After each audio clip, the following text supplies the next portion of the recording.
오미크론 확산으로 정부가 12월 3일부터 2주간 예방접종 여부와 상관없이 국내 입국자들 모두를 격리 대상에 포함하기로 했습니다. 해외 영업에 공을 들여온 기업들 입장에선 적지 않은 타격이 될 것으로 보입니다. 11월 소비자 물가 상승률이 3.7%로 10여 년 만에 최고치를 기록했습니다. 고물가에 오미크론 악재까지 더해지면서 올해 경제 성장률 4% 달성에도 빨간불이 켜졌습니다. 제로금리 시대가 끝나면서 안전자산에 대한 선호 현상이 뚜렷해지고 있습니다. 특히 예금 금리가 연 2%에 육박하고 최대 4%대 적금 상품도 등장하면서 시중 자금이 은행으로 몰리고 있다는 분석입니다. 전월세 대책이 나온 지 1년이 지났지만 전세값은 10% 넘게 오르며 여전히 불안한 모습을 보이고 있습니다. 전세 대란을 막기 위해 정부는 대규모 빌라 공급 같은 여러 대안을 내놓고 있지만 실효성에 대한 의구심은 커지고 있습니다. 여러분 안녕하십니까? 대한민국 대표 경제 뉴스 뉴스플러스 시작합니다. 오미크론 변이 감염자가 국내에서도 나오면서 정부가 사회적 거리두기 4단계에 준하는 조치를 준비 중입니다. 사적 모임 축소는 물론이고 영업시간 제한과 집합금지까지 검토되고 있습니다. 특히 내일부터 모든 해외 입국자들에 대해 격리 조치가 시행됩니다. 당장 기업들의 해외 업무와 수출길에 차질이 우려되고 있습니다. 신동호 기자입니다. 이달 말 기술 수출 계약을 위해 출국 예정이었던 한 바이오 기업 관계자는 오미크론 변이 바이러스 등장으로 계획에 차질이 생겼습니다. 회사 입장에서는 연구 결과 발표, 학회에서 발표를 한다든지. 근데 갔다 오니까 또 2주 격리를 해야 돼. 그러면 또 회사 안에서 또 업무가 아무래도 효율이 좀 떨어질 수밖에 없잖아요. 아무래도. 사업 확장을 위해 준비 중이었던 또 다른 비기업도 상황은 마찬가지.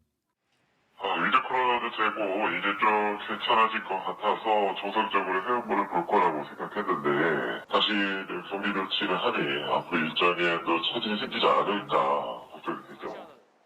내일부터 16일까지 2주간 해외에서 들어오는 모든 여행자는 국적이나 예방접종 여부와 관계없이 10일간 격리됩니다.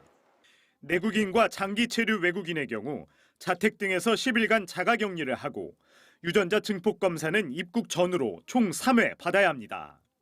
위드 코로나 시행으로 조금씩 정상화를 찾을 것으로 생각했지만 오미크론 변이 바이러스로 당장 기업들의 발등에 불이 떨어졌습니다. 내년 신규 사업을 위한 새로운 미팅과 컨퍼런스가 대거 잡혀 있지만 의무 격리로 인해 각사 일정들의 차질이 생길 수밖에 없기 때문입니다. 현재 일부 기업들은 정부의 위드 코로나 유지 방침에 따라 일단 현상을 유지하는 것으로 가닥을 잡았지만 국외에 있는 사업장의 방역 상황을 점검하는 한편 방역 강화를 고심 중입니다. 다행히 조 바이든 미국 대통령이 오미크론 확산에도 락다운을 하지 않겠다고 발언해 산업계는 안도의 숨을 내쉬면서도 긴장의 끈을 놓지 않고 있습니다. 한편 정부는 수출입 물류 비상 대응 전담반 4차 회의를 열고 오미크론 확산 관련 수출입 물류 동향과 지원책의 이행 상황을 점검하며 대책 마련에 총력을 다한다는 방침입니다. 한국경제TV 신동호입니다. 지난달 소비자 물가가 최근 10년 만에 가장 많이 올랐습니다. 기름값과 먹거리 가격이 크게 올랐는데 여기에 오미크론 악재까지 겹치면서 앞으로 소비자들의 부담은 더 심해질 전망입니다. 강미선 기자입니다. 지난달 소비자 물가가 1년 전에 비해 3.7% 상승했습니다. 10년 만에 가장 큰 오름폭입니다. 지난 4월부터 물가는 안정 목표치인 2%를 넘어서면서 두 달 연속 3%대 물가 상승률을 찍고 있는 상황. 글로벌 공급망 쇼크로 치솟은 기름값과 외식비, 채소값이 물가 상승을 주도했습니다. 유가와 농산물을 뺀 근원 물가도 2.3% 오르며 두 달 연속 2%대 상승률을 기록했습니다. 체감 물가를 설명하는 생활물가 지수는 5.2%까지 뛰면서 10여 년 만에 가장 높은 오름폭을 보였습니다. 월세는 7년 만에, 전세는 4년 만에 각각 가장 큰 폭으로 올랐습니다. 이에 정부는 물가 잡기 총력전을 예고했습니다. 물가 동향에 대한 주기적인 장관 점검 체제 가동, 분야별 물가 부처 책임제 도입, 그리고 지자체의 물가 상황실 가동 등 내년 상반기까지 물가 대응 역량을 총집중해 나가도록 하겠습니다. 한국은행도 물가가 상당 기간 목표치를 웃돌 것이라며 올해 물가 상승 전망치를 일주일 만에 다시 수정했습니다. 공급이 이렇게 원활하지 못한 거예요. 그러니까 당장에 지금 코로나19 때문에 외국인 인력들이 지금 우리나라 빨리 못 들어오지 않습니까? 이 생산 물가 인상 압력은 커진다. 이렇게 다른 나라랑 비교하면 우리가 해외 의존도가 높기 때문에 그래서 그런 부담은 더 그만큼 크다. 경제개발협력국 OECD마저 우려한 한국의 물가 상승률. 세계적인 공급망 차질과 연말 오미크론 확산 변수가 더해지면서 앞으로 물가가 진정세로 접어들기는 쉽지 않을 전망입니다. 한국경제TV 강미선입니다. 올 3분기 우리 경제가 0.3% 성장하는 데 그쳤습니다. 한국은행은 2021년 3분기 국민소득 잠정치를 발표하고 3분기 실질 GDP가 전기 대비 0.3% 증가해 코로나로 역성장한 지난해 2분기 이후 가장 낮은 수준을 기록했다고 밝혔습니다. 이는 코로나 4차 대유행으로 민간 소비와 투자가 뒷걸음질 친 영향입니다. 이에 따라 한국은행의 연간 성장률 목표치는 4% 달성을 위해서는 남은 4분기 성장률이 전기 대비 1.04%를 넘어야 합니다. 신승철 한국은행 국민계정부장은 10월과 11월 소비 관련 지표들이 높은 상승세를 보이고 있다며 다만 주말부터 이슈가 된 신종 코로나 변이 바이러스 문제 확산으로 전염병 관련 불확실성이 커진 상황이라고 설명했습니다. 한국은행의 우려 섞인 전망에도 경제협력개발기구 OECD는 우리나라의 올해 경제 성장률 전망치를 4.0%로 유지했습니다. 오늘 기획재정부에 따르면 OECD는 한국의 올해 성장률 전망치를 4.0%로 유지하고 내년 전망치는 2.9%에서 3.0%로 0.1%포인트 상향 조정했습니다. 같은 기간 OECD는 미국은 6.0%에서 5.6%로, 중국은 8.5%에서 8.1%로, 일본은 2.5%에서 1.8%로 각각 낮춰 잡았습니다. OECD는 한국의 사회적 거리두기 같은 방역 조치가 점진적으로 완화하고 확장 재정 정책에 힘입어 서비스 분야를 중심으로 소비와 고용 회복세가 확대될 거라고 전망했습니다. 또 경제가 완벽히 회복될 때까지 코로나19의 피해를 받은 가계 기업의 재정 지원을 이어가라고 권고했습니다. 현재 코로나19 백신이 오미크론 변이에도 중증 예방 효과가 있을 것이라고 세계 전문가들이 전망했습니다. 수미아 수아미나탄 세계보건기구 수석과학자는 화상브리핑에서 아직 충분한 정보가 없다고 전제하면서도 우리는 백신이 다른 변이에 그랬듯이 중증을 예방할 수 있을 것으로 생각한다고 밝혔습니다. 앤서니 파우치 미국 국립알레르기 전염병 연구소 소장 역시 백악관 브리핑에서 특정한 변이를 겨냥해 제조되지 않은 백신도 면역력 향상을 통해 다른 변이에도 파급적인 보호 효과를 낸다며 이것이 오미크론에 대해 많은 데이터가 없는데도 부스터샷이 오미크론 중증을 예방하는 데 도움이 될 것이라고 믿는 이유라고 강조했습니다. 파우치 소장은 아무도 여행 금지 조치가 오미크론에 감염된 사람들이 미국에 들어오는 것을 막을 것이라고 느끼지 않는다며 앞으로 여행 제한 조치의 해제 가능성도 시사했습니다.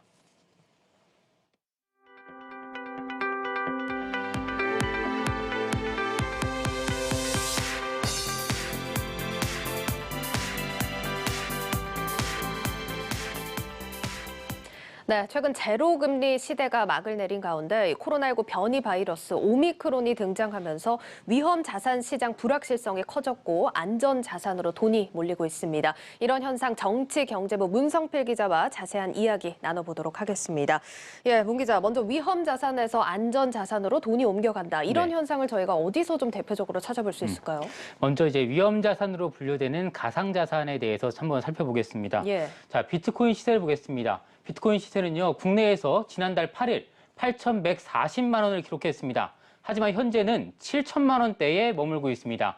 이런 현상은요, 일부 투자자들이 차익 실현에 나선 영향도 있겠지만 오미크론 출현으로 금융시장 불확실성이 커지면서 안전자산으로 시중 자금이 옮겨간 탓도 있다. 이런 분석이 나옵니다. 예, 알겠습니다. 자, 지금 안전자산으로 돈이 옮겨가고 있다. 이런 현상에 대해서 짚어주셨는데 지금 대표적인 안전자산 달러 추이를 한번 살펴보면 좀 답이 나올 것 같거든요. 네, 요 며칠 안정세를 보이고 있긴 합니다. 하지만 최근 원달러 환율이요 1,200원을 목전에 두는 등 달러 가치가 상승 곡선을 그렸습니다. 예. 이달 중순 예정된 올해 마지막 연방공개시장위원회를 앞두고 연방준비제도가 돈줄 제기에 본격적으로 나설 것이라는 전망도 영향을 줬고요. 앞서 이야기한 것처럼 오미크론발 경기 침체 우려까지 겹치면서 달러 가치를 끌어올리고 있습니다. 최근 며칠 새 원달러 환율이 내린 이유 역시 오미크론 증상이 예상보다 경미할 수 있다는 소식 때문이었는데요. 예. 이 역시 대내의 불확실성이 커지자 안전자산 선호세가 강해졌다는 것을 반증합니다. 여기에 국내 증시가 지지부진한 영향도 있어 보입니다. 코스피가 지난달 30일 연중 최저치로 주저앉기도 했습니다. 예, 그렇습니다. 지금 시장 현상에 대해서 좀 자세하게 짚어보고 있는데 지금 이런 흐름 속에 돈이 은행으로 몰리고 있다 이런 얘기도 들리고 있는데 은행으로 몰리고 있다는 말은 뭐 이렇게 안전자산 그러니까 투자 시장에서 돈이 아예 빠지고 있다 이런 얘기인 거네요. 아직 좀 섣부른 예단은 좀 어려울 수도 있습니다. 하지만 예. 또 숫자는 거짓말을 하지 않잖아요. 예. 숫자를 한번 살펴보도록 하겠습니다. 은행권에 따르면요. 지난달 29일 기준 5대 시중은행 정기예금 잔액은 655조 357억 원입니다. 그러니까 기준금리를 인상하기 전 그러니까 3영억일 만에 2조 원 가까이 늘어난 셈인데요. 한국은행이 기준금리를 1%로 올렸잖아요. 예. 그러면서 5대 은행들이 예적금 금리를 최대 0.4%포인트 올린 점이 영향을 줬다는 분석입니다. 0%대로 떨어졌던 은행 예금 금리가 2%에 육박하고 있고 최대 4%대 적금 상품까지 등장했습니다. 예. 자, 제로금리 시대에는 예금 금리가 워낙 낮은 탓에 주식에 적리식 투자를 하는 경우가 굉장히 많았는데요. 예. 이런 자금들이 은행으로 돌아오고 있다. 이런 분석도 나오고 있습니다. 또 이 환차익을 노릴 수 있는 달러 예금에도 돈이 몰리고 있습니다. 10월 기준 4대 시중은행 달러 예금 잔액은요. 541억 1,700만 달러, 우리 돈 약 63조 7천억 원입니다. 예. 전달보다 22억 3,800만 달러 증가했는데요. 다만 최근 원달러 환율이 1,200원에 육박하면서 투자자들이 환차익 실현에 나섰기 때문에 지난달에는 달러 예금이 다소 줄어들기도 했습니다. 예, 알겠습니다. 자, 지금 시장 현상 정치경제부 문성필 기자와 함께 자세하게 나눠봤습니다. 문 기자 잘 들었습니다. 네.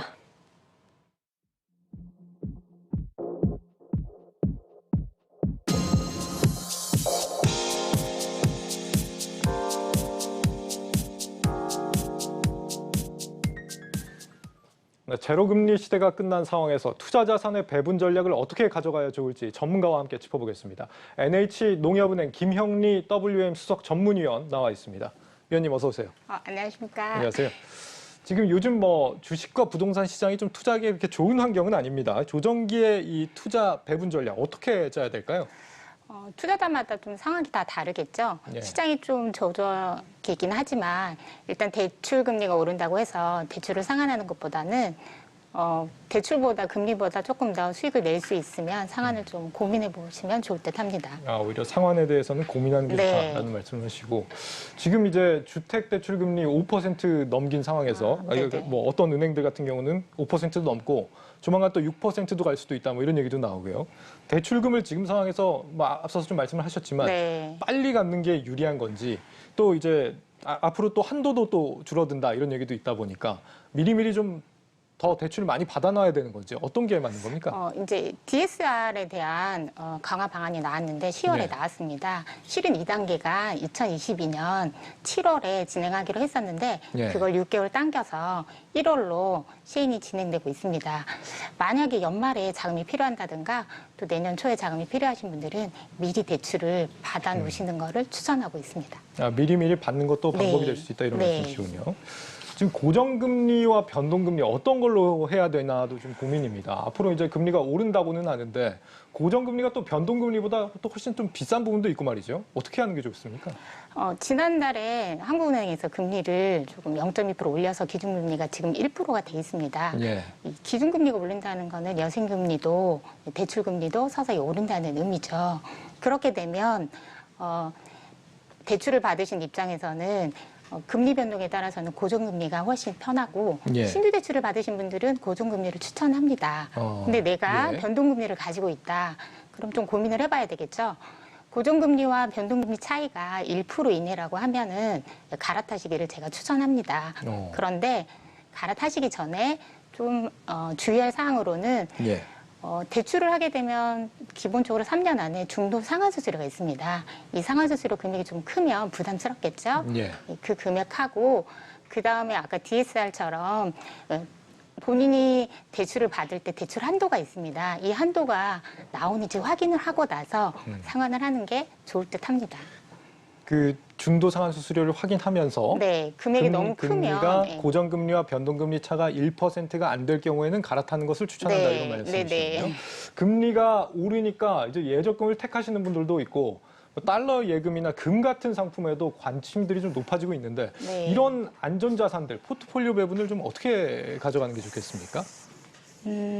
달러에 대해서 말씀하십니까? 예, 뭐 달러 예금이나 뭐 예적금, 금 같은 것들, 이제 다양한 안전자산 상품들에 대해서 포트폴리오를 가져간다고 하면은 배분을 좀 어떻게 하는 게 좋을지 궁금한데요. 일단 금리 상승기에는 달러는 좀 유동성이 축소가 되니까 달러 가격을 예측하기는 좀 쉽지는 않습니다. 이 달러가 기본적으로 상대적 통화 개념입니다. 그래서 달러 강세에 대해서는 좀 진행은 되지만 저희 농협 NH하우스비에서는 달러 상단을 한 1,180원 정도 예상을 하고 있습니다. 그래서 혹시 해외 유학 자금이나 아니면 무역을 하시는 분들은 달러가 계속 필요하시잖아요. 이런 분들은 1,180원 하단에 있을 때 분할 매수를 하시면 좀 좋을 것 같고 금 투자는 최근에 약간 과거와 달리 수요가 좀 줄어들고 있습니다. 이 금이 최근에 특히 MZ세대는 금이 인플레이션 해지 자산이라고 생각하는 사람들도 있는데 이 MZ세대는 비트코인에 또 오히려 관심이 많습니다. 그렇죠. 그리고 금이나 달러는 대체 자산이에요. 이런 대체 자산들은 포트폴리오 차원에서 저희는 전통적으로 한 10% 정도 10% 추천을 정도. 합니다. 그렇게 많은 비중을 차지하지는 않으시네요. 네네. 특별히 이유가 있습니까? 이게 변동성이 굉장히 심한 자산들이기 때문에 아무래도 장기간 보유하고 있기는 어렵지 않을까 싶습니다. 그 금이나 뭐 달러 예금 같은 것들을 안전자산이라고 보기에는 좀 어려운 부분도 있는 거네요. 어떻게 보면. 변동성이 좀 있다고 하니까. 네네. 변동성이 있는 대체 자산으로 저는 해서. 대체 자산으로. 알겠습니다. 이 오미크론 변이가 투자에는 또 어떤 영향을 미칠지도 좀 궁금한데 지금의 이제 안전자산 선호 심리를 오미크론 변이가 더 부추길 거라고 보십니까? 어떻게 보십니까? 꼭 그렇게 보지는 않습니다. 이유는 뭐라면 이제 오미크론이 지금 아직 확실하게 영향력이 얼마나 될지 모르잖아요. 그래서 금융시장에서도 약간 불안정합니다. 이 예측이 힘들다는 거는 불안감을 조성하고 있기 때문에 아마 사람들 심리로 일시적으로 안전자산으로 자금이 이동하지 않았나 싶습니다. 이런 것들은 좀 지속적이진 않을 것 같습니다. 아무래도 좀 지속적이지 않고 작년에 보면 저희가 코로나19로 시장이 급등을 했지만 한 달 만에 또 상승을 하지 않았습니까? 이런 경험들을 보면은 쉽게 안전자산으로는 이동을 할 것 같지는 않습니다. 아직까지는 좀 경계감을 가질 필요가 있다. 그런 말씀이시군요. 알겠습니다. 여기까지 듣겠습니다. 김영리 NH농협은행 WM 수석 전문위원과 함께했습니다. 위원님 잘 들었습니다. 감사합니다. 어제는 비가 내렸어 너도 알고 있는지 돌아선 그 골목에서 눈물이 서 있을 거야 죽음은 멀리 떨어져서 죽음도 부담스럽지 감회가 새롭습니다. 우리 청년들이 혁신적인 디지털 기술로 고인의 목소리까지 생생하게 구현하여 시공간을 초월하는 무대를 만들어냈습니다. 나에게 안기어질 수 있게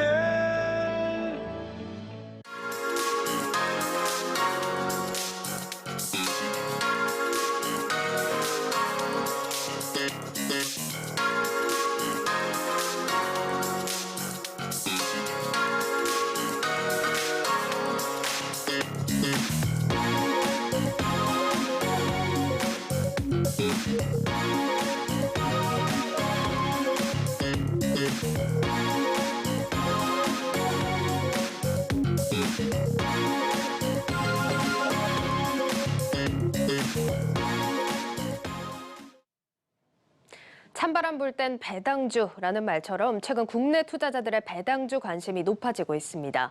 그런데 최근 우리 시장이 박스권 장세를 이어가면서 미국 배당주에 대한 관심도 커지고 있는데요. 이 미국 증시에는 50년 이상 꾸준히 배당금을 늘려온 일명 배당킹 기업들이 존재합니다. 이 미국 배당킹에는 어떤 기업들이 있고 또 배당률은 얼마나 되는지 박찬휘 기자가 취재했습니다. 최근 코로나19 오미크론 변이의 확산으로 증시가 휘청이면서 안정적인 수익을 기대할 수 있는 장기 배당주에 주목해야 한다는 목소리가 나옵니다. 국내 기업은 연말을 배당 기산일로 여겨 배당 투자가 한철인 반면 미국에서는 분기 배당이 활성화되어 있는 데다 국내 대비 높은 배당률을 자랑하고 있어 미국 배당주에 대한 관심이 어느 때보다도 커지고 있기 때문입니다. 꾸준하게 주가 배당을 해주는 데는 우리나라 KTNG 같은 경우는 5%씩 배당을 꾸준하게 해주죠. 그렇지만 이제 이게 주가 상승률은 별로 높지 않습니다. 뭐 주식의 상승분은 많이 못 가져오는 게 한국 주식의 단점이다. 그렇지만 미국 주식은 이와 같이 이제 배당과 상승률이 동시에 해주니까 한국 사람들이 좀 좋아한다. 미국에는 여러 유형의 배당주가 있는데 그중에서도 장기간 꾸준히 배당금을 증가 지급해온 배당킹 기업들이 배당 안전성 덕분에 주목을 받고 있습니다. 배당킹 기업은 최소 50년 이상 꾸준히 배당금을 증가 지급해야 한다는 까다로운 조건 탓에 미국 증시에서도 배당킹에 포함되는 기업은 올해 기준 30여 개에 달합니다. 이들 가운데 시가 배당률이 가장 높은 종목은 8.3%를 기록한 담배 회사 알트리아이며 상위 5개 기업의 평균 배당률을 살펴보면 5.2%로 배당킹 기업들의 전체 평균인 2.3%를 크게 웃돌았습니다. 하지만 장기간 꾸준히 배당을 늘리고 높은 배당금을 지급한다고 해서 마냥 좋은 기업이 아니라는 점은 유념해야 합니다. 성장성이 둔화된 기업들도 다수 존재하기 때문입니다. 배당이 지속적으로 이루어지냐가 되게 중요한 것 같아요. 두 번째는 실제 이제 이익 배당이 되게 중요해요. 세 번째로는 우리가 주식을 투자할 때는 배당을 노리기 위한 투자도 있긴 있지만 주가가 이제 올라가서 주식 차익에 대한 수익도 분명히 노리고 싶어하는 부분이 있잖아요. 안정적인 배당에 더해 장기 성장성까지 갖춘 양호한 기업을 찾는 것이 가장 좋은 배당주 투자법이라는 점을 기억해야 합니다. 이 밖에 배당락일도 중요한 체크 요소입니다. 배당락일 3거래일 전까지 해당 종목을 매수해야 주주 명부에 이름을 올리고 배당금을 받을 수 있기 때문입니다. 한국경제TV 박찬유입니다. 네, 이렇게 국내 시장 변동성이 커지자 안정적인 투자처로 미국 배당주에 대한 관심이 뜨거운데요. 이 50년 이상 안정적인 배당이 매력적인 미국 시장이긴 하지만 이 미국 시장이 국내 증시와는 조금 다른 면이 있기 때문에 배당주 투자에 있어서 꼭 체크해봐야 할 사안들이 있습니다. 자, 관련 사안 취재 기자와 함께 직접 이야기 나눠보도록 하겠습니다. 증권부 박찬희 기자 나와 있습니다. 예, 박 기자, 또 시청자분들이 반가워하시는 분들 많으실 것 같은데 네네, 맞습니다. 박 기자가 이제 증권부 신입 막내 기자로 또 전직을 하셨잖아요. 맞아요. 선배들이 잘해줍니까? 네, 열심히 배우고 있습니다. 선배들이 참 친절하게 잘 가르쳐 주셔가지고 네. 제가 좀 늦게 시작을 했지만 그래도 잘 따라갈 수 있게 잘 가르쳐 주시고 계십니다. 아, 역시 답변이 방송을 해보신 분이라. 아닙니다. 알겠습니다. 자, 일단 내용 또 들어가 볼 텐데 일단 미국 배당주 오늘 좀 얘기를 다뤄보려고 합니다. 좀 어떤 내용 준비해 주셨어요? 미국 배당주 앞서 리포트에서 살펴보셨다시피 미국 배당주는 크게 4가지로 분류가 되는데요. 그에 대해서 오늘 준비를 해봤습니다. 알겠습니다. 4가지로 분류가 된다 이렇게 얘기를 해주셨는데 50년 이상 뭐 꾸준히 배당을 하는 기업도 있다고 해요. 좀 설명해 주시죠. 네, 맞습니다. 앞서 리포트에서 잠깐 언급된 것처럼 크게 4가지로 분류가 되는데요. 해당 기업이 배당금을 얼마나 오래 지급했느냐에 따라서 그 기간에 따라서 부르는 명칭이 나뉘어져 있습니다. 먼저 무려 50년 이상 꾸준히 배당금을 지급해온 기업을 배당킹이라고 부르고요. 25년 이상 배당금을 지급해온 기업을 배당 귀족주, 그리고 10년 이상 꾸준히 배당금을 지급해온 기업을 배당 챔피언, 그리고 5년 이상 배당금을 지급해온 기업을 배당 블루칩이라고 부릅니다. 이게 시장에서 실제로 부르는 이름인 거죠? 맞아요. 저도 처음에는 제가 찾아봤을 때 이런 이름이 뭐 사람들이 지어낸 것 아닌가 생각을 해봤었는데 실제로 이렇게 부르는 이름이 있더라고요. 알겠습니다.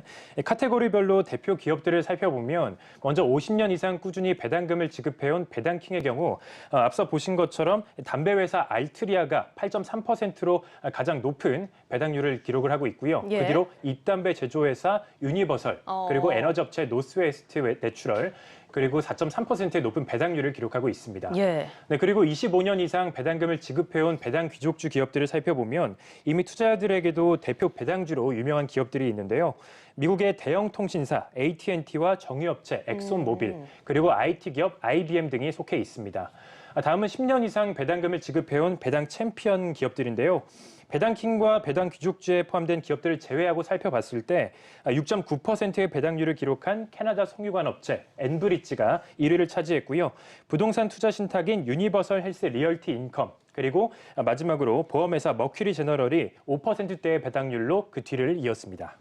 예, 알겠습니다. 네, 자, 그리고- 이렇게 네. 배당률이 지금 뭐 수익률 못지않게 좀 높은 모습을 보여주고 있는데 뭐 네, 하나 맞아요. 더 남았나요? 맞습니다. 5년 이상 살펴본 기업들을 아직 살펴보지 않았는데요. 마지막은 5년 이상 배당금을 지급해온 배당 블루칩 기업들입니다. 헬스케어 리츠 기업인 오메가 헬스케어가 무려 9.7%의 배당률로 1위에 자리를 했고요. 미국의 성유관 업체 마젤란 미드스트림과 에너지 업체 엔터프라이즈 프로덕트가 각각 2, 3위를 차지하면서 자리를 했습니다. 지금 뭐 시장의 수익률이 요즘 네. 좀 저조한 모습을 보이고 있기 때문에 지금 배당률이 9%대에 달할 정도로 좀 높은 수익률을 또 안겨줄 수 있지 않을까 네. 하는 생각이 듭니다. 자, 알만한 분들은 뭐 이미 뭐 움직이는 분들도 계실 테지만 서학개미들이 지금 시장에 새로 유입된 분들이 많기 때문에 맞아요. 궁금해하실 것 같거든요. 네. 미국 배당주들만의 강점이 있다면 어떤 게 있을까요?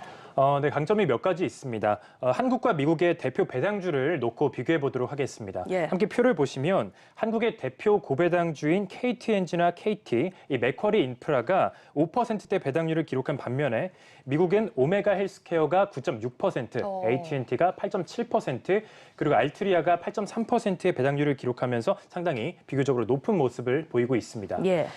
배당 수익률뿐만 아니라 안정성과 성장성 면에서도 미국의 배당주가 우위에 있다라고 볼 수 있는데요. 애플이나 마이크로소프트 같은 빅테크 기업들은 매년 꾸준히 배당금을 지급해주는 동시에 주가 상승률에 있어서도 지난 10년 전에 비해서 약 1,500% 오르는 등 좋은 모습을 보이고 있습니다. 따라서 국내적 투자자들은 배당 안정성과 주가 수익성이라는 두 마리 토끼를 모두 잡을 수 있는 이 미국 주식으로 눈을 돌리고 있다라고 볼 수 있겠습니다. 뭐 지금처럼 변동성이 심한 장에서는 잘 찾아보면 또 미국 배당주가 좋은 투자처가 되지 않을까 하는 생각이 듭니다. 자, 하지만 뭐 앞서 제가 짧게 얘기를 했지만 미국 시장에 이렇게 배당주 투자에 임하려면 좀 주의해야 할 부분이 있다는 걸로 좀 알고 있습니다. 어떤 점들을 주의해야 될까요? 맞아요. 이 배당라기를 먼저 살펴볼 필요가 있습니다. 미국 배당주도 국내 배당주와 마찬가지로 이 배당라기를 체크해 볼 필요가 있는데요. 배당라기일 3거래일 전까지 해당 종목을 매수해야지 주주 명부에 이름이 올라가고 배당일에 별탈 없이 무사히 배당금을 받을 수 있습니다. 예를 들어서 올해 서학개미들의 순매수 4위 종목인 애플의 경우 올해 2월 5일, 그리고 5월 7일, 그리고 8월 6일, 11월 5일이 배당락일이었고요. 그리고 배당금은 그로부터 3거래일이 지난 2월 11일, 5월 13일, 8월 12일, 11월 11일에 각각 지급이 됐습니다. 분기별로 배당금을 지급한 셈이라고 볼 수 있겠습니다. 또한 미국 배당주는 배당락일이 천차만별인데요. 방금 보신 애플의 경우 매년 2, 5, 8, 11월 첫째 주 금요일이 배당락일이었고요. AT&T는 1, 4, 7, 10월 첫째 주 목요일, 그리고 알트리아의 경우 3, 6, 9, 12월 중순이 배당락일이 됐습니다. 그렇기 때문에 자신이 투자하려는 종목의 배당락일이 언제인지 꼼꼼히 체크하는 것이 중요하다라고 볼 수 있겠습니다. 아무래도 뭐 분기 배당처럼 이렇게 자주 지급을 하다 보니까 이런 날짜 맞추기 정말 중요할 것 같은데 배당주에 또 관심이 있으신 분들은 또 이 날짜 잘 체크하셔서 투자해 보셔야 할 것 같습니다. 자, 그러면 배당주 뭐 이렇게 한 종목에 투자하면 참 좋겠지만 리스크 분산 차원에서 좀 여러 종목에 고루 투자하고 싶으면 어떻게 해야 됩니까? 네, 좋은 해결책이 또 준비가 되어 있습니다. 바로 ETF에 투자하는 방법인데요. 투자자분들도 이미 잘 아시겠지만 ETF는 특정 주가 지수의 그 움직임에 따라 움직이는 그 수익률이 결정되는 펀드로 특히 주식처럼 거래가 된다는 게 큰 특징인데요.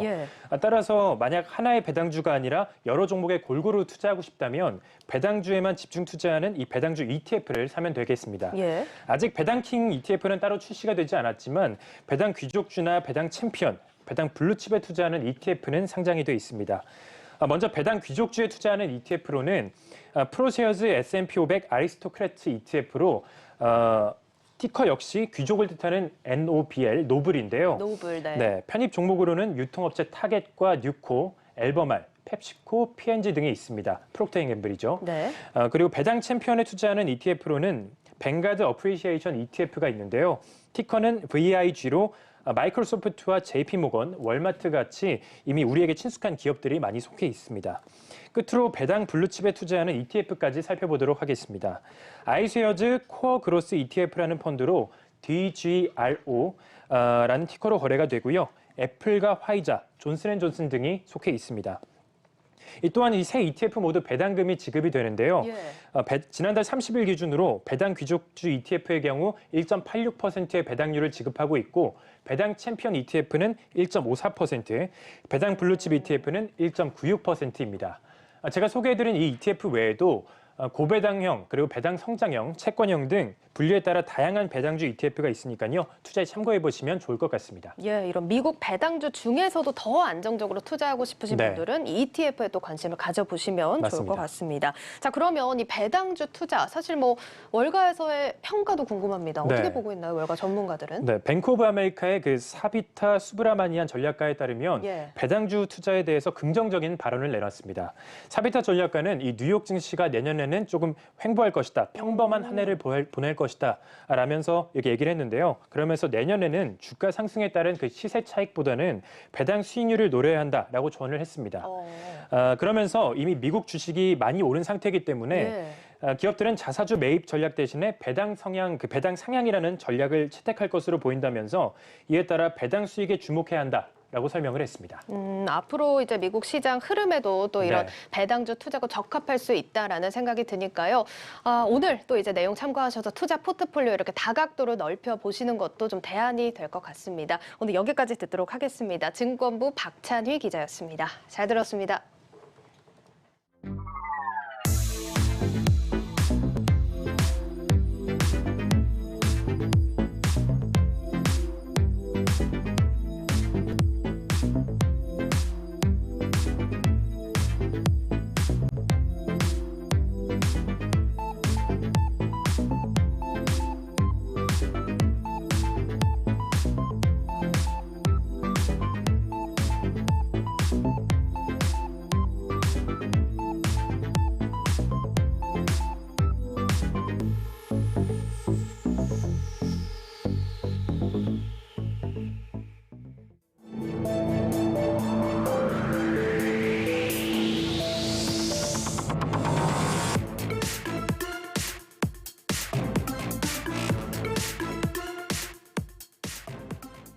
전셋값 상승 문제가 좀처럼 해소되지 않고 있습니다. 특히 내년 여름부터 계약갱신을 한 차례 끝낸 세입자들이 쏟아져 나오면서 또 다른 전세 대란을 불러일으킬 수 있다는 불안감이 커지고 있습니다. 김원규 기자입니다. 내년에 제2의 전세 대란이 우려되고 있습니다. 내년 7월부터 계약갱신 청구권이 만료되는 전세 물건이 쏟아지면서 전세값이 더 치솟을 가능성이 높기 때문입니다. 여기에 내년에 서울 아파트 입주 물량이 줄어드는 것도 전세값 상승 요인 중 하나입니다. 부동산 R114에 따르면 내년 서울 아파트 입주 예정 물량은 2만 520가구로 올해의 절반 수준입니다. 주택 공급 감소 우려가 여전한 가운데 세임대차법에 따른 계약갱신 청구권 만료가 내년 여름에 도래할 예정이어서 전세값 불안은 내년 상반기 중 더 커질 수 있습니다. 지난해 정부가 1119 전세 시장 안전 대책을 내놨지만 전세값은 오히려 상승세를 이어가고 있습니다. 실제로 지난해 11월부터 올 10월까지 10.25% 올랐으며 전년과 비교해 상승률은 2배가 넘습니다. 치솟은 전세값을 감당하지 못한 세입자들은 반전세로 발길을 돌리고 있는 형국입니다. 서울 아파트 월세 거래량은 올해 5만 8천여 건을 기록해 1월에서 11월 기준 역대 최대치를 기록했습니다. 전세 안정을 위해서는 임대차 관련된 법률을 원상복귀하거나 손을 봐야 되는 게 아닌가. 원인이 있는 상태에서 이런 부작용을 다스려봤자 근본적인 해결책이 될 수 없다고 보고 있습니다. 내년 3월 대선 이후 새로운 정부가 꾸려지려면 첫 부동산 대책은 전세값 안전 대책일 가능성이 높아 보입니다. 한국경제TV 김원규입니다. 부동산부 김민수 기자 나와 있습니다. 부동산 시장이 그래도 좀 다소 안정을 되찾는 분위기 아닙니까? 일단 오늘 그 한국부동산원이 내놓은 이 주간 아파트값 통계를 보면은 분명히 상승세가 꺾이고 있는 것은 맞습니다. 전국적으로 매매 가격은 물론 전세 가격도 상승률 감소세가 뚜렷합니다. 대부분 근 1년 만에 최저치죠. 하지만 여전히 상승장이라는 점은 분명합니다. 이번 주 수도권 아파트값이 0.16% 올랐는데 이걸 연으로 환산하면 이제 8.3%나 됩니다. 그러니까 지난주 전국 아파트값 상승률이 연 8% 상승하는 수준이라는 것이죠. 예전보다 덜 오르는 거지 여전히 이제 적지 않은 상승률이죠. 예. 이게 뭐 안정적이라는 사실 대통령의 말과는 달리 지금의 부동산 시장을 놓고 안정적이다, 안정세에 접어들었다라고 평가하기는 좀 어렵습니다. 지금 이제 아파트 매매 가격 지수 그래프를 봐도 전반적으로 우상향 곡선이 좀 뚜렷한 상황이고요. 맨 위에 있는 초록색과 주황색이 경기도와 인천 지역인데 이 부분은 이제 유독 더 상승세가 여전히 뚜렷합니다. 예. 이게 그 25번의 규제와 이제 대출까지 묶여 있다 보니 사실 지금 부동산 시장이 제 기능을 할 수 없는 상황입니다. 실수요자들도 어쩔 수 없는 상황이고요. 이게 지난 10월에 서울 전체 아파트 거래량이 2,300건인데 전체 서울 아파트가 170만 채입니다. 이 가운데 거래량이 이 정도라는 것을 보면 정상은 아니죠. 이 상황을 지금 정부는 이제 안정세라고 평가하고 있는 것입니다. 아직까지 상승세가 완전히 꺾인 것도 아니고 거래도 상당히 좀 얼어붙은 상황이다 이런 얘기군요. 양도세를 지금 완화한다 이런 얘기가 들리던데 이렇게 되면 매물이 좀 나오지 않을까요? 예, 일단 그 1주택자 양도세 비과세를 12억으로 상향하는 게 이제 곧 다음 달이면 이번 달이면 시행이 되는데 1주택자의 경우에는 집을 옮길 수 있는 다소 여유가 생긴 겁니다.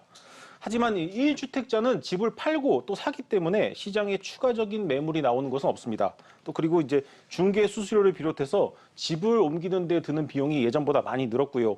상급지로 옮기기에는 대출이 쉽지 않다는 점도 생각을 해야 됩니다. 이 다주택자 양도세율 한시 인하는 여당이 일단 검토 의사를 밝히기는 했는데 쉽지 않을 것이라는 게 전문가들의 중론입니다. 이게 단기적으로라도 부동산 시장이 흔들릴 수 있기 때문인데 그 선거를 앞두고 현 정부도 여당도 원치 않는 상황이죠.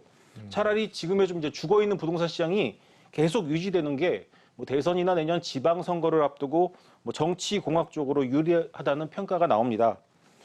또 여당 입장에서는 이 잘못을 인정하고 이제 변화하겠다는 상징적인 메시지만 던져도 뭐 소기의 성과는 냈다고 볼 수 있겠습니다. 예, 홍남기 부총리가 다주택자 양도세 인하 계획은 없다라고 아마 강하게 못 박았기 때문에 다주택자 완화 가능성은 지금은 좀 희박해 보입니다. 다시 이 전세 시장 얘기로 좀 돌아가 보면 내년 8월부터 지금 세입자들이 계약갱신 기간이 차례로 끝이 난다 이겁니다. 이 시장에 미칠 영향 어떤 걸로 전망이 되고 있습니까? 일단 한 아파트 단지 상황을 두고 좀 설명을 드리겠습니다. 보시는 것이 대치동 음마아파트의 실거래가 분포도입니다. 보시면은 지난해 7월 이후 촘촘하던 이제 빨간 점의 폭이 급격히 늘어나는 것을 볼 수 있겠습니다. 가격이 그만큼 다양해지고 있다는 건데 가격도 크게 올랐지만 같은 평형 같은 단지인데도 뭐 여러 가지 가격이 다양하게 나타나는 것을 볼 수 있겠죠. 예. 이거를 한번 실거래가로 지난 3개월간 실제로 거래된 전세 가격으로도 한번 보겠습니다. 보시면은 9월 달에 10억 원, 10억 5천만 원도 있지만 5억 원, 6억 원, 7억 원, 뭐 4억 9,500만 원까지 상당히 가격대가 다양합니다. 그러니까 현재 지금 5억 원 선에 있는 아파트 같은 경우에는 이 계약갱신 청구권이 끝나면은 현재 시세인 10억 원가량의 전세 가격을 내야 되는 것이죠. 예. 사실 이런 상황은 전국 어느 아파트 단지에서도 확인할 수가 있습니다. 2중, 3중 전세 가격이죠. 문제는 내년 8월부터 이 첫 계약갱신 청구권을 쓴 사람들이 연이어서 쏟아지기 시작한다는 점입니다. 대략 이제 2배 오른 전세값을 지불해야 지금 살던 집에 계속 살 수 있는 겁니다. 네, 지금 뭐 사실 세입자가 한 명이 나오면 전세 매물도 하나가 나오는 거기 때문에 그 자체가 전세값을 높이는 건 아닌데 다주택자인 집주인이 이제 종부세를 내야 하다 보면 결국에는 이제 전세 보증금을 높여받으려고 할 가능성이 높다라는 겁니다. 아예 이 전세를 월세로 돌리는 집주인들도 늘어날 가능성이 높겠죠? 예, 그렇습니다. 일단 뭐 이제 올라간 전세값을 마련하기가 쉽지 않습니다. 내년부터 전세 대출도 규제한다는 얘기가 나오고 있고 대출을 받을 수 있다고 하더라도 부담이 너무 크죠.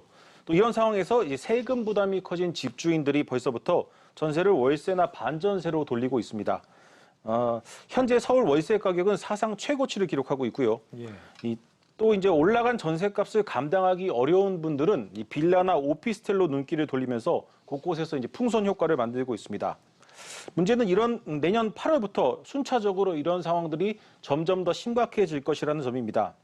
특히 내년에는 앞서 리포트에서도 보셨지만 서울 입주 물량이 올해의 절반에 불과합니다. 전세값이 올라서 사람들이 못 들어가게 되면 가격이 떨어져야 하는데 서울은 수요가 더 많다 보니 가격이 방어가 되는 것이죠. 예. 이 더 큰 문제는 서울 전세에서 밀려난 분들이 수도권 곳곳에서 집을 사거나 전세를 찾을 것이기 때문에 내년 2차 전세 대란이 일어난다면 전체 시장을 다시 한번 자극할 수도 있습니다. 이 뭐 차기 정부 입장에서도 계속해서 대출을 묶어줄 수 없기 때문에 이런 가능성이 또 힘을 싣고 있습니다. 그렇다면 앞으로 9개월 정도 남았습니다. 예고되는 전세 시장 불안 가능성 막으려면 어떻게 해야 되겠습니까? 일단 가장 현실적인 대안으로 나오는 것들이 그 임대차 3법 중에 2법이죠. 그러니까 계약갱신 청구권과 임대료 상한제를 유예하자는 의견들이 나옵니다. 임차인을 보호하기 위해서 만든 법안들이 오히려 임차인을 괴롭히고 있으니까 이 부동산 시장이 이런 달라진 법과 제도를 좀 인정하고 받아들일 수 있을 때까지만이라도 좀 미루고 그때 다시 논의하자는 것이죠. 하지만 뭐 시장의 의견, 전문가들의 의견은 그렇지만 현 정부가 이렇게 나설 가능성은 굉장히 적고요. 여당도 이 부분만큼은 이제 건드리지 않을 가능성이 높아 보입니다. 반면 그 야당 대선 후보들 같은 경우에는 임대차 3법에 대해서 재검토 의사를 명확히 밝히고 있습니다. 하지만 이 한 번 만든 법을 다시 뒤집기가 생각보다 쉽지가 않습니다. 또 임차인들을 위해 긍정적인 측면도 분명히 있는 만큼 당장 법을 뜯어 고치기는 어려울 것으로 보입니다.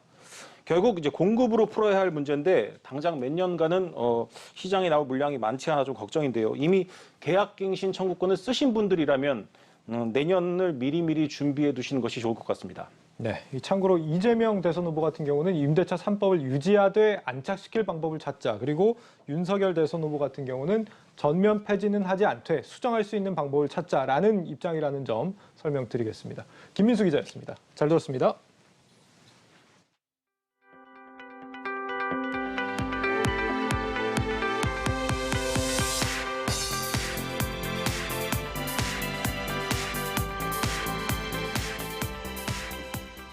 네, SK그룹 주요 계열사 인사가 완료됐습니다. 앞서 삼성과 LG가 파격적인 젊은 인재 등용으로 조직을 개편한 만큼 SK도 행보를 같이 할 것이라는 예상이 제기됐었는데요. 결과 어떤지 취재기자 연결해 들어보겠습니다. 양현주 기자.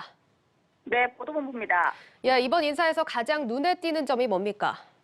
가장 큰 변화는 기존 인사 기준의 틀을 깼다는 점입니다. 우선 SK그룹은 이번 인사를 통해 그룹 주요 계열사 최고 경영자 2명을 부회장에 임명했습니다. 장동현 SK 주식회사 사장과 김준 SK 이노베이션 총괄 사장이 부회장으로 승진한 겁니다. 장동현 SK 사장은 첨단 소재, 친환경, 바이오 디지털 등 4대 핵심 사업을 중심으로 다양한 투자와 글로벌 인수합병을 진행해 왔습니다. 김준 SK 이노베이션 총괄 사장 역시 친환경 중심의 성장 전략을 통해 회사의 미래 가치를 높여 회장으로 승진한 것으로 알려졌습니다. 이번 인사는 SK그룹이 글로벌 핵심 투자를 강화하고 ESG 경영 행보를 가속화하겠다는 의지로 풀이됩니다. 그리고 이번에 각 계열사별로도 조직 개편이 이뤄졌다고요? 네, 그렇습니다. 글로벌 경쟁력을 확보하기 위한 조직 개편이 눈에 띕니다. SK 하이닉스의 경우 CEO 산하 사업 총괄 조직을 신설해 글로벌 비즈니스와 함께 미래 성장 전략을 논의할 예정입니다. 특히 미주 사업 조직을 통해 낸드 사업의 글로벌 경쟁력을 확보하고 세계 유수의 ICT 기업들과 파트너십을 만들어간다는 계획입니다. 또한 SK 주식회사 역시 글로벌 투자 환경 변화에 선제적으로 대응하기 위해 테크 담당과 함께 글로벌 담당 조직을 신설하겠다고 밝혔습니다. 글로벌 담당 조직은 디지털 투자센터의 글로벌 투자 기회를 발굴하고 네트워킹을 전담할 예정입니다. 이 밖에도 SK E&S는 글로벌 에너지 시장 진출의 속도를 내기 위해 미국 내 현지 법인 패스키를 신설했다고 밝혔습니다. 네, 그리고 요즘 기업 트렌드라고도 볼 수 있을 것 같은데 주요 보직에 3040을 전면 배치하는 이런 파격적인 변화도 보여줬다고요. 네, SK 하이닉스는 올해 46살인 노종원 부사장을 사장으로 승진시켰습니다. 또 MZ세대인 82년생 이재서 담당을 전략기획 임원으로 발탁했는데요. SK 하이닉스에서 40대 사장, 30대 임원이 선임된 건 이번이 처음입니다. 연공과 무관하게 실력을 중시하는 최태원 SK그룹의 그룹 회장의 파격적인 인사 스타일이 반영된 것으로 보입니다. SK는 지난 2019년 임원 직급을 부사장 단일 직급으로 통일한 바 있습니다. 지금까지 보도본부에서 전해드렸습니다.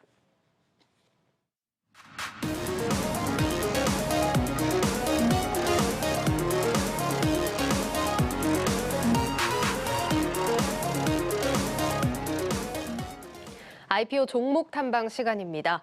오늘은 화장품 해외 유통을 주력으로 하는 코스닥 상장사 실리콘투를 소개해드리겠습니다. 실리콘투는 K-뷰티를 넘어 K-푸드, K-패션 등 K-콘텐츠를 아이템으로 하는 사업 확대와 함께 일본, 러시아, 유럽 등 해외 시장 공략에 박차를 가한다는 계획입니다. 박승원 기자가 기업을 탐방했습니다. 지난 2002년 설립돼 지난 9월 말 코스닥 시장에 입성한 실리콘투. 역직구 화장품 쇼핑몰인 스타일코리안닷컴을 활용한 해외 화장품 유통을 주력으로 하고 있습니다. 이미 페이스북, 인스타그램 등 SNS의 팔로우가 300만 명, 이 가운데 해외 고객층만 100만 명에 달합니다. 여기에 아이허브닷컴 등 글로벌 기업들도 실리콘투를 통해 K뷰티 제품을 공급받고 있습니다. 이런 탓에 현재 글로벌 인터넷 포털 사이트인 구글닷컴에 K뷰티를 검색하면 세 번째 안에 실리콘투의 스타일코리안닷컴이 검색됩니다. 해외에 있는 그 K뷰티나 제품에 관심이 있는 수많은 고객들, 기업 고객이나 개인 고객들이 이 K뷰티 제품을 찾을 때 가장 많이 사용하는 검색 엔진이 구글이라고 생각을 했고요. 그래서 이제 구글 검색 엔진 결과값에 굉장히 충실하게끔 설계를 했고 마케팅 해왔고 지금도 그렇게 진행을 하고 있습니다. 그리고 현재는 저희가 이제 조금 더 미디어 능력에 대한 그 강화를 하기 위해서 그 SNS 마케팅, 직접 마케팅을 굉장히 많이 진행을 하고 있습니다. 무엇보다 해외 글로벌 시장에서 K뷰티의 마케팅부터 현지화까지 모든 솔루션을 가지고 있는 게 강점입니다. 이 같은 강점에 힘입어 현재 물류 대란이 일어나고 있는 미국에서 어려움 없이 제품을 공급하며 이미 작년보다 56%의 매출 성장을 달성했습니다. 저희가 가지고 있는 빅데이터가 이런 데서 조금 많은 빛을 발휘했던 것 같아요. 어떤 제품이 더 많이 팔릴 것이고 어떤 제품이 더 필요할 거라는 것에 대한 데이터를 확보하고 있기 때문에 물건을 더 많이 보내는 데 대해서는 자금적인 부담 외에는 크게 부담 없이 그 재고 운영을 할 수 있었고요. 그 결과 이제 올해에도 미국 법인 같은 경우는 현재까지 거의 작년 대비 한 56% 정도 매출 성장을 했는데 실리콘투는 이 같은 솔루션을 기반으로 내년엔 해외 시장 공략에 더욱 박차를 가한다는 방침입니다. 현재 미국을 비롯해 인도네시아 등 동남아시아와 남미, 쿠웨이트 등에 진출해 있는데 내년엔 일본과 러시아, 말레이시아, 베트남, 유럽 등 5개국에 대한 진출에 속도를 낸다는 설명입니다. 그 해외 지사로는 일본 시장과 러시아 시장 그리고 말레이시아, 베트남, 유럽 이렇게 그 5개국에 대해서는 거의 뭐 동시다발적으로 지금 지사 운영을 검토를 하고 있습니다. 어느 게 먼저 올게 될지 모르겠는데 실제 이제 코로나 상황이 다 좀 심각한 상황인 만큼 해외 진출에 있어서 이제 그런 상황을 뭐 감안을 해야 되는 입장입니다만 어쨌든 이 5개 시장에 대해서는 저희가 빠르면은 뭐 내년 상반기에부터 1개, 2개 정도는 운영을 하게 될 예정입니다. 해외 시장 공략에 발맞춰 궁극적으론 K뷰티를 넘어 K브랜드를 선도하는 글로벌 유통 플랫폼 기업으로 도약한다는 포부입니다. 기존 주력 사업군인 K뷰티를 비롯해 K푸드, K패션, K팝 굿즈 등 K브랜드 아이템으로 사업 영역을 확장해 국내 중소수출 기업의 해외 판로 개척에 가이드를 제시하겠다는 보관입니다. 저희가 K뷰티를 유통하면서 확보하고 있는 해외 고객들이나 이런 팬들이 이런 패션이나 푸드나 이런 K-팝을 가지고 있는 저변과 굉장히 일치하고 있는 팬 계층입니다. 그러다 보니까 저희가 카테고리적으로는 현재 K-푸드, K-패션 그리고 이런 K-팝 굿즈까지 확장을 지금 계획을 하고 있고요. 곧 진행될 예정입니다. 올해 3분기까지 누적 영업이익은 78억 원. 지난해 전체 영업이익과 비슷한 규모로 양호한 실적을 시현했지만 아쉽게도 주가는 지지부진한 상황입니다. 주가가 과도하게 하락했다는 판단에 최근 자기주식 취득 신탁계약 체결과 함께 향후 배당도 적극적으로 검토하겠다는 입장입니다. 올해 뭐 정확한 수치는 뭐 결국 뭐 결산이 나와봐야 알겠지만 작년 대비 30% 정도 성장은 무난하지 않을까라고 예상하고 있습니다. 최근에 이제 과도한 하락은 조금 뭐 실적 대비 과도하지 않느냐라고 생각이 되었기 때문에 자사주를 조금 취득을 하겠다라고 결정을 하게 되었고요. 저희가 좋은 실적으로 보답을 해야 되고 좋은 실적이 나오면 뭐 배당 같은 것들도 굉장히 공격적으로 검토해야 된다라고 생각은 하고 있습니다. K뷰티를 넘어 K브랜드 선도에 나서는 실리콘투. 글로벌 유통 플랫폼 기업으로 도약할지 시장에 관심이 모아지고 있습니다. 한국경제TV 박승원입니다. 날씨가 추워지면서 김이 모락모락 나는 만두 생각나시는 분들 많으실 겁니다. 그런데 시중에서 파는 냉동만두 상당수가 나트륨과 포화지방 함량이 과도한 것으로 드러나 소비자원이 주의를 당부했습니다. 신선미 기자입니다. 냉동만두 시장은 해마다 성장을 거듭해 지난해 5,500억 원 규모로 커졌습니다. 올해도 코로나19 여파로 늘어난 집밥 수요 덕에 냉동만두 시장은 6천억 원대로 커졌을 것이란 전망입니다. 이처럼 냉동만두는 간편하게 즐길 수 있어 국민 간식으로 떠올랐지만 많이 먹을 경우 지방과 나트륨 함량이 높아 주의해야겠습니다. 한국소비자원이 잘 팔리는 고기만두 8개, 김치만두 8개 등 총 16개 제품을 시험 평가한 결과 이마트 노브랜드 정통 왕교자가 지방과 포화지방 함량이 가장 높았습니다. 간식으로 먹을 때인 150g을 기준으로 확인한 결과 4.1개를 섭취하면 일일 영양성분 기준치의 지방 39%, 포화지방 47% 수준에 도달하는 양입니다. 나트륨 함량은 풀무원 식품의 얇은 피 꽉 찬 속 김치만두가 701mg으로 가장 많았는데 3.8개를 먹으면 일일 기준치의 35%를 섭취하게 됩니다. 한 끼 식사에 맞먹는 수준으로 섭취 시 간장 등 소스류의 사용을 줄이는 등 소비자의 주의가 필요했습니다. 만두피와 만두소 함량도 제품별로 달랐습니다. 얇지만 속이 꽉 찬 만두는 어떤 제품일까? 16개 제품 중 풀무원 식품의 얇은 피 꽉 찬 속 고기만두가 만두피 두께가 0.6mm로 가장 얇았고 만두소 비율은 73%로 가장 높았습니다. 반면 동원 F&B 개성 왕만두와 오뚜기 옛날 김치 손만두는 만두피 두께가 1.2mm로 가장 두꺼웠습니다. 특히 오뚜기 옛날 김치 손만두는 만두소 비율이 45%로 조사 대상 가운데 가장 낮았습니다. 판매 1위인 CJ 제일제당의 비비고 왕교자와 비비고 김치 왕교자의 만두피는 1.1mm로 두꺼운 편이었고 만두소 비율은 60%로 중간 정도였습니다. 한국경제TV 신섬입니다. 디지털 환경 변화로 여러 금융 서비스들이 융합되고 있는 가운데 디지털 시대의 금융 겸업주의라는 주제로 세미나가 열렸습니다. 이 자리에서는 소비자들이 금융, 비금융 상품에 대한 원스톱 서비스를 요구하고 있다며 금융업권에서 고수되고 있는 전업주의 규제에 대한 개선이 필요하다는 의견이 나왔습니다. 김광수 은행연합회 회장은 오늘 논의된 사항을 바탕으로 소비자 편익을 높일 수 있는 디지털 금융 겸업주의를 확대해 나가겠다고 말했습니다. 뉴스플러스를 마치겠습니다. 여러분 고맙습니다.